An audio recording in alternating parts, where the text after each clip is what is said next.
Fala Colmeia! Esse final de semana o Canal das Bi foi convidado a participar lá da Casa TPM, a gente foi cobrir. A Casa TPM é um evento da revista TPM, rolou sábado e domingo e assim, várias mesas, várias discussões, várias coisas sobre ser mulher, o que é ser mulher em 2016. E aí a gente tava lá, a gente conferiu a primeira mesa, que tava a Thaís Araújo, a Djamila Ribeiro e a Viviane Mosé, e aí a gente conseguiu uma entrevista com Thaís Araújo. Pois é, vencendo na vida, Canal das Bi. E aí a entrevista tava tão massa que a gente pensou assim, não vamos deixar ela no vídeo inteiro, né, sobre a Casa TPM, porque senão vai ter que cortar muito, porque senão o vídeo vai ficar muito longo.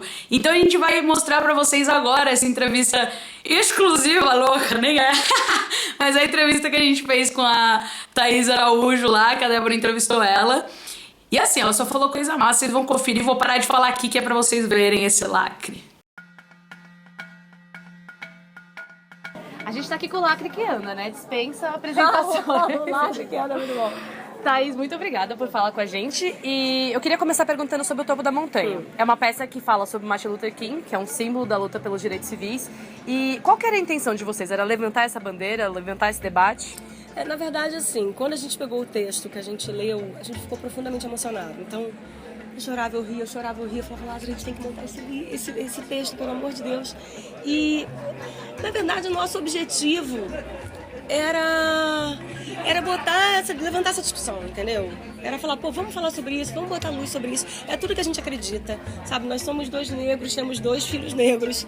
E falar sobre, acho que é uma maneira, eu acho que o texto em si, da Catherine Hall, eu acho que ele tem uma maneira muito contemporânea de falar sobre o tema. A gente está falando de 68, imagina. E o texto parece, as palavras de Luther King parece que são feitas para hoje. Dramaturgicamente é o que a gente acredita que seja a melhor maneira de acessar o outro, sabe? Para comunicar, a melhor maneira de comunicar, porque a peça, ela começa como se fosse uma comédia romântica. Leve, super leve. Todo mundo começa a rir. Quando todo mundo bem fofinho, bem à vontade, ela pega e te dá uma rasteira, mas pelo coração, sabe? É impossível uma pessoa não sair tocada. É a síntese da nossa estratégia. No Canal das Bi também, a gente começa dando uma risadinha, aí você pega aqui, ó. Depois, vamos falar sério? Vamos falar sério. E a gente fica todo mundo trancado naquele teatro, não tem como sair, se sair fica feio. Se sair fica feio, a pessoa fica exposta. Então, na verdade, a pessoa já tá tão entregue, a verdade é essa, tá tão entregue com a comédia, que quando ela vê, ela já tá chorando. Sabe? Ela já ficou sensível à causa, ela já tá com vergonha das atitudes dela. E eu acho que essa é a maneira mais moderna de se falar sobre todas as nossas questões. De começar pelo humor, agregar, não é separar. Se separar a gente não vai conseguir nada. Total. Porque a gente não tá no poder mesmo, né? Então a gente tem que pegar quem tá no poder e pegar com a gente, transformar a gente em poder junto. Virar pra gente, eu quero me empoderar, mas não tem como eu chegar ao ápice se a pessoa que tá lá em cima não for sensível à minha causa. Total. Então eu tenho que sensibilizar aquela pessoa e falar, vamos junto. É isso.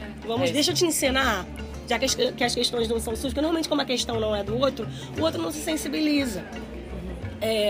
Então acho que tem que sensibilizar, explicar, sentar com muito afeto e falar, gente, é isso que está acontecendo, a gente se sente dessa maneira, eu preciso de você, como você precisa de mim. Porque a gente vive uma sociedade, tá? Todo mundo é um elo, né? Vive em cadeia. Então o que eu mais digo hoje em dia é assim, gente, o cara que tá dormindo na rua, o mendigo, ele é problema meu. Tá? O analfabeto, ele é problema meu, por mais que eu não seja analfabeto, por mais que eu não viva na rua. Os gays são problemas meus. As gays as bi são problemas meus, entendeu? Como os negros também são, tudo é problema meu, apesar de eu não fazer parte de muitos grupos, efetivamente, mas eu faço parte. É isso. Porque eu faço com que os grupos sejam meus também, que sejam problemas meus e eu tenho que ajudar. Você vive na sociedade que produz essas situações, né? Exatamente. Então eu acho que quando eu pegar todos os problemas que teoricamente não seriam meus e pegá-los pra mim, eu acho que é isso que todo mundo que tem consciência, sabe? Que tem compaixão, que tem um olhar não individualista, que consegue olhar para o outro. Se tem alguém, se existem pessoas assim, eu acho que a gente tem que pegar aquela pessoa para lutar com a gente. Sabe? Com muito amor, com muito afeto, de envolver e falar, vamos junto.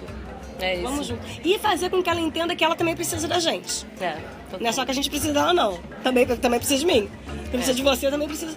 É uma reação em cadeia, a gente tem que É. trabalhar junto. Eu queria te perguntar sobre o Black Lives Matter. Agora tá tendo uma outra explosão nos Estados Unidos, que é um país de tradição de luta pelos direitos civis.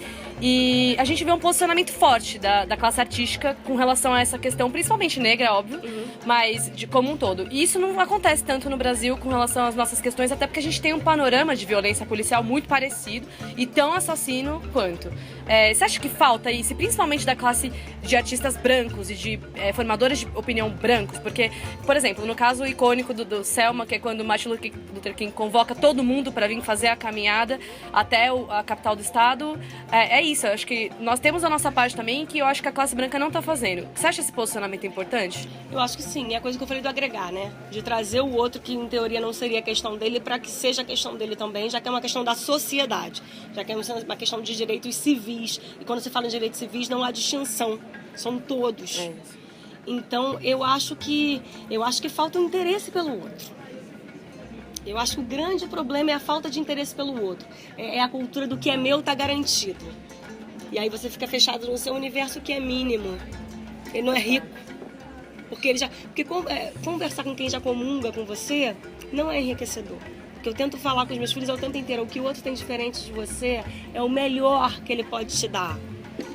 É o melhor que ele pode te dar, é o mais enriquecedor. Porque senão você vai ter o mais do mesmo sempre. E isso não é enriquecedor. Total, e a gente não aprende, porque o ser humano aprende principalmente em termos de relações sociais e no contato com o próximo e tal. Eu acho muito bonito o que acontece nos Estados Unidos. Assim, as pessoas não têm pudor em se posicionar, não têm pudor em se expor. Mas tem uma questão econômica muito forte aí também, que eu até falei lá embaixo no debate. Assim. Os negros americanos já entenderam faz muito tempo de que os Estados Unidos precisam deles economicamente para continuar existindo como grande potência. Palmas. Total. É uma dominação que começa por isso, então, né? a gente vive num país capitalista. Enquanto não... É isso, gente. Vocês lembram a história dos refrigerantes? Não sei se vocês lembram do Michael Jackson. Tinha um refrigerante que não colocava negro nas campanhas. Isso década de 80, né? Final de 80 e 90. Não colocava negro nos refrigerantes. Aí o outro refrigerante botou o Michael Jackson. Todo mundo parou de comer tomar um, começou a tomar o outro. Num segundo o outro se coçou, botou um monte de preto no refrigerante, entendeu? É isso, mexer no bolso. Tem que entender que é um país capitalista, não entende outra língua. Então vamos entender a língua do dinheiro, que todo mundo gosta muito? É isso. É isso. É isso, arrasou. E a gente tem um público muito jovem e eu tava ouvindo você falar na outra entrevista da questão de a beleza pra você e se entender enquanto uma mulher bonita foi um processo. E esse é um problema das mulheres negras como um todo, porque é uma sociedade que, né, tenta anular esse tipo de existência. Que recado você tem pra essas meninas que estão assistindo e que boa parte do nosso público com certeza tá nesse processo? Eu acho que tem um problema muito sério na educação. Quando eu falo educação, eu falo como um todo, desde dentro das escolas até a educação dentro das nossas casas, de como nossos pais foram criados, a cultura, né, que a gente foi criada, é uma cultura para desmerecer a gente. E eu acho que tem acontecido um movimento super bonito, que é de reconciliação com a nossa história, reconciliação com a nossa origem, com a nossa ancestralidade. Acho que quando as escolas começarem a contar a nossa história, valorizando a gente, e contando que fomos trazidos, sim, como escravos para cá, num tráfico negreiro cruel, e que a gente ajudou a construir esse país. Esse país foi construído por nós também, sabe? Conseguir entender como foi cruel também a abolição da escravatura, como a gente ficou à margem, como tem essa coisa de resgate da nossa identidade, resgate da nossa história, a maneira como é passado, como a nossa história é passada nas escolas, é ainda tão distorcida que faz com que a gente muitas vezes sinta vergonha, quando na verdade a gente só tem que ter orgulho, e os brancos têm que ter vergonha do que fizeram, porque a vergonha não é nossa, a vergonha é deles, os bárbaros foram eles, não fomos nós. Então, acho que tem que ter essa história tem que ser contada de uma outra maneira. Tem que chegar nas crianças de uma outra maneira, para que elas se encham de poder e de autoestima. Porque se você não tem autoestima, você não consegue fazer nada. Se você não tem segurança, você não consegue fazer nada, você não consegue dar um passo, você não consegue elaborar um pensamento. sabe? A autoestima é muito importante. Você se sentir pertencente é muito importante. Então, o que eu sugiro, assim, que é uma coisa que eu tenho feito também, é voltar na nossa história.